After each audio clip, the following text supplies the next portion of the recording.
सम्पूर्ण साथीहरुलाई नमस्ते।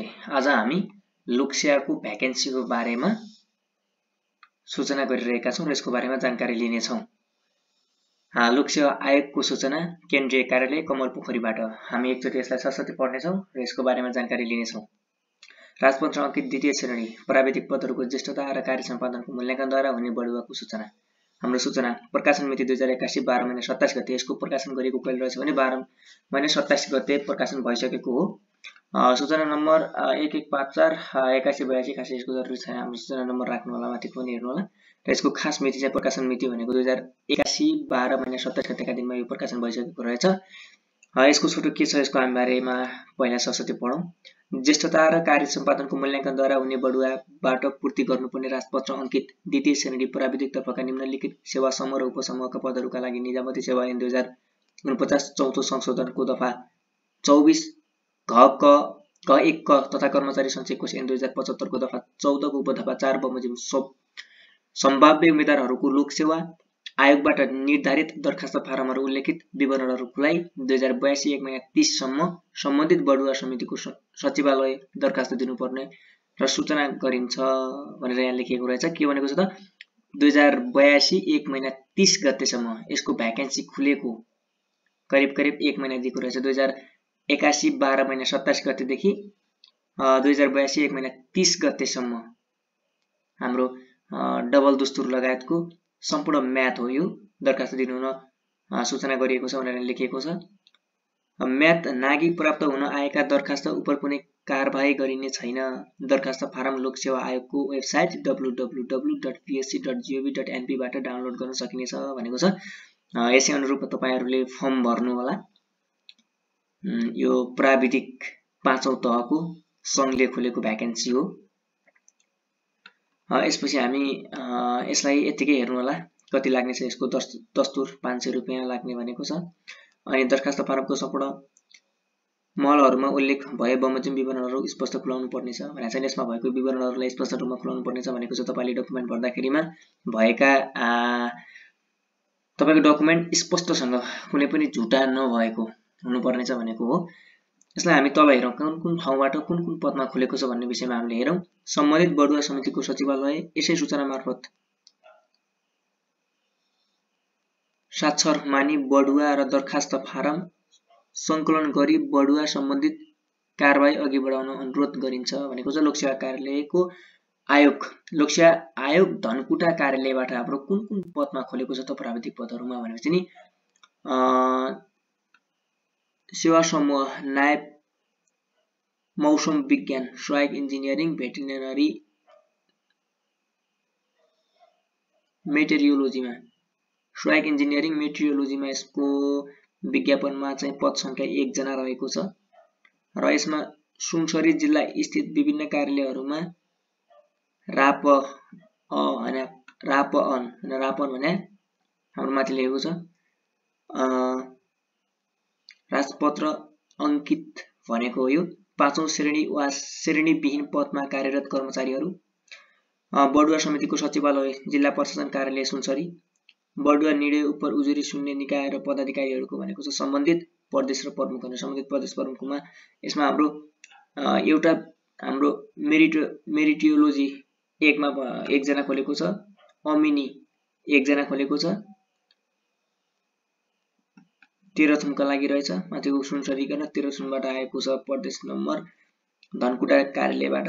लोकसेवा आयोगको इलाम कार्यालयबाट आएको छ हामीलाई। अपरेटर इन्जिनियरिङ मेकानिकल अपरेटर इन्जिनियरका लागि 1 जना। जिल्ला प्रशासन कार्यालय 5 थरबाट आएको हो। यो पनि 5औं तहको जिल्ला स्तरीय विभिन्न कार्यालयहरुमा रापअ नम्बर 5औं श्रेणी विहीन पदका कार्यरत कर्मचारीहरूको लागि हो। यो अब रहेको छ लोकसेवा आयोग खोटाङ कार्यालयबाट। खोटाङ कार्यालयबाट कुन पदमा खोलेको छ भने सहायक कम्प्युटर अपरेटर विविधमा 1 जना खोलेको छ। सहायक कम्प्युटर अपरेटर विविधमा 1 जना खोलेको छ। जम्मा 2 जनाको पद खोलेको रहेछ कम्प्युटर अपरेटरमा हेर्नु होला। सोलुखुम्बु जिल्ला स्थित विभिन्न कार्यालयहरुमा राष्ट्रिय रापअन 5औं श्रेणी विहीन पदमा कार्यरत कर्मचारीहरू। खोटाङ जिल्ला स्थित विभिन्न कार्यालय रापअन 5औं श्रेणी वा श्रेणी विहीन पदमा कार्यरत कर्मचारीहरू। सम्बन्धित प्रदेश प्रमुखमा रहेको छ यो हो खोटाङ कार्यालय। सोलुखुम्बुबाट आएको हो। अर्को रहेको छ उम्मेदवारको अपरेटर मेकानिकल इन्जिनियरिङमा, हमेन इन्जिनियरमा र हमेनिङ इन्जिनियरको रहेको छ। यसमा पनि हामीले सरस्वती हेर्न सक्नेछौँ। यसै गरिकन हामीले सम्पूर्ण लोकसेवा आयोग हेटौडा कार्यालयबाट पनि हेर्न सक्नेछौँ। लोकसेवा आयोग पोखरा कार्यालयबाट यहाँ हेर्नु होला साथीहरू, सबै देखाइएको छ। सरस्वती हेरौँ, यसमा धेरै नै खुलाएको छ पदमा। तपाईको भ्याकेन्सी भनेको एकदमै राम्रो छ। यहाँबाट एकजना गरी खुलेको छ। एकजना सम्बन्धित लोकसेवा आयोग बागलुङ कार्यालयबाट एक गरी 3 जना केमा खोलेको छ त? गणक आर्थिक योजना तथा तथ्याङ्कको लागि 1 जना, अमिनीको लागि 1 जना, अमिनीको लागि 1 जना खोलेको छ। अनि लोकसेवा आयोग बुटुल कार्यालयबाट अपरेटर इन्जिनियरिङ मेकानिकलमा इन्जिनियर अपरेटरको लागि माग गरेको छ। लोकसेवा आयोग दाङ कार्यालयबाट मेकानिकल इन्जिनियरिङ मेकानिकलमा 1 जना, मेकानिकल इन्जिनियरिङमा फेरि 1 जना गरेको छ। यसलाई पनि हामीले हेर्नेछौँ। हेर्नु साथीहरू, लोकसेवा आयोग सुर्खेत कार्यालयबाट गणक आर्थिक योजना तथ्याङ्कमा 1 जना खोलेको छ। सुर्खेत जिल्ला विभिन्न कार्यालयहरूमा राजपत्र अङ्कित 5औं श्रेणीविहीन पदमा कार्यरत कर्मचारीहरू, यसको विषयमा पनि यहाँ लेखेको छ। र लोकसेवा आयोग जुम्ला कार्यालयबाट खोलेको छ। सहायक कम्प्युटर अपरेटर विविध 1 जना। यसरी लोकसेवा आयोग धनकुटा कार्यालयबाट नायब सुब्बा विज्ञान इन्जिनियरिङ सम्पूर्ण हामीले यसै गरी हेर्न सक्नेछौँ। हामी सरस्वती तल गर्नेछौँ। लोकसेवा आयोग इलाम कार्यालयबाट कम्प्युटर अपरेटर विविधमा पनि खुलेको छ 1 जना। हामीले लोकसेवा आयोग खोटाङ कार्यालयबाट, लोकसेवा आयोगको जलेश्वर कार्यालयबाट हेर्नेछौँ। यो जलेश्वर कार्यालयको लोकसेवा आयोग काठमाडौँबाट आयो साथीहरू। काठमाडौँबाट कति आयो त? यसलाई हामीले सरस्वती हेर्नेछौँ।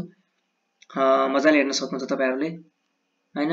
यो सम्पूर्ण हेर्नु होला साथीहरू। लोकसेवा आयोगको अफिसमा गएर, लोकसेवा आयोगको अफिसियलमा गएर, वेब पेजमा गएर तपाईले यी विज्ञापनहरू मजाले हेर्न सक्नुहुन्छ है। हैन, यहाँ सहायक कम्प्युटर अपरेटर विविध, सहायक कम्प्युटर अपरेटर विविध, सहायक कम्प्युटर अपरेटर महिला खुल्ला 1 जना है।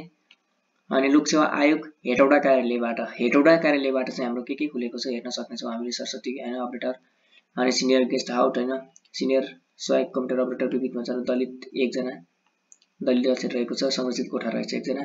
सहायक कम्प्युटर अपरेटर विविध खुल्लामा 1 जना रहेको छ। सहायक कम्प्युटर अपरेटर अनि लोकसेवा आयोग पोखरा कार्यालयबाट। लोकसेवा आयोग बागलुङ कार्यालयबाट हाम्रो खोलेको छ सहायक कम्प्युटर अपरेटर विविध 2 जना खोलेको छ बागलुङबाट। अनि यसैगरी लोकसेवा आयोग बुटुल कार्यालयबाट खोलेको छ सहायक कम्प्युटर अपरेटर विविध मधेसी खुल्लामा 1 जना खोलेको छ, मधेसी 1 जना खोलेको छ। र अनि अप्परपासी 1 जना खोलेको छ। लोकसेवा आयोग कार्यालय दाङ कार्यालयबाट खोलेको छ। हेर्नुस्, मेकानिकल कम्प्युटर अपरेटर विविधमा चाहिँ 2 जना खोलेको छ दाङ कार्यालयबाट अपरेटर 2 जना 1 जना खोलेको छ। लोकसेवा आयोग सुर्खेत कार्यालयबाट सहायक कम्प्युटर अपरेटर विविधमा 1 जना खोलेको छ। सहायक कम्प्युटर अपरेटर विविध खुल्लामा 2 जना खोलिरहेको छ। लोकसेवा आयोग कार्यालय जुम्ला कार्यालयको पनि हेर्न सक्नुहुन्छ। लोकसेवा आयोग कार्यालय दिपायल कार्यालयमा पनि रहेको छ। लोकसेवा आयोगको महेन्द्रनगर कार्यालयबाट पनि हेर्न सक्नुहुन्छ। र यसैले यसको तल दिएको छ हेर्नुस्, के चाहिन्छ भन्ने कुराहरू, विज्ञापन सम्बन्धी विशेष सूचनाहरू भनेर दिएको छ। तर यसमा हामीले यसमा पनि हेर्न सक्नेछौँ।